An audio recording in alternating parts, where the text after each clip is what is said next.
Shalom, selamat siang. Nama saya Ruth Natalia, saya dari kelas 12 AK2. Hari ini saya akan menceritakan pertempuran rakyat di Bali atau yang dikenal dengan nama Puputan Margarana.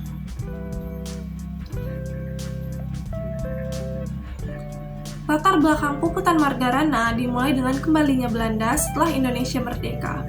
Belanda tidak hanya datang ke Jawa, tetapi juga datang ke daerah lain termasuk Bali. Kedatangan Belanda di Bali pada awalnya hanya untuk melucuti senjata tentara Jepang.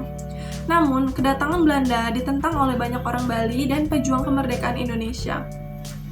Dari sinilah dimulai pertempuran-pertempuran kecil antara para pejuang Bali dan Belanda. Belanda kemudian mengundang perundingan melalui surat dari Letnan Kolonel Jenderal J.B.T. Konik kepada I Gusti Ngurah Rai.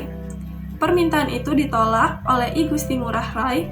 Ia menegaskan bahwa selama Belanda masih di Bali, para pejuang dan masyarakat Bali akan terus berjuang. Kronologi Puputan Margarana dimulai ketika Belanda membawa pasukan dan mengepung desa yang menjadi lokasi pertahanan tentara rakyat Bali. Peristiwa itu terjadi pada pagi tanggal 20 November 1946. Peristiwa penembakan itu begitu tak terhindarkan hingga membuat pihak Belanda putus asa. Belanda kemudian mengarahkan seluruh kekuatannya untuk melawan para pejuang Bali. Meski terkepung dan kalah dari segi jumlah prajurit dan persenjataan, namun I Gusti Ngurah Rai dan pasukannya tetap berjuang. Mereka terus berjuang untuk menegakkan kemerdekaan di Indonesia.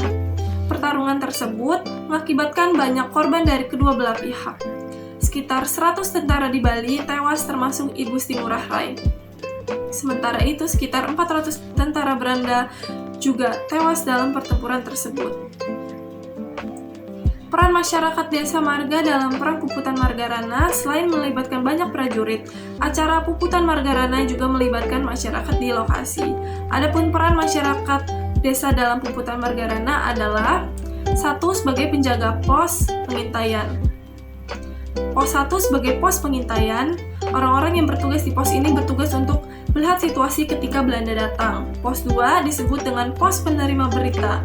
Pos ini bertugas menerima berita dari pos pertama. Dan pos ketiga sebagai pos tim. Pos ini digunakan untuk mempersiapkan tim yang lebih besar. 2. Penjaga shelter. Selain menjaga posko, masyarakat Desa Marga juga bekerja sebagai penjaga posko. Tempat itu digunakan sebagai tempat persembunyian rakyat dan pasukan I Gusti Ngurah Rai jika sewaktu-waktu Belanda menyerang dari desa tersebut. 3. Untuk melengkapi persyaratan logistik. Warga desa juga bertugas menyiapkan logistik. Beberapa warga berperan dalam memasak makanan untuk tim I Gusti Ngurah Rai.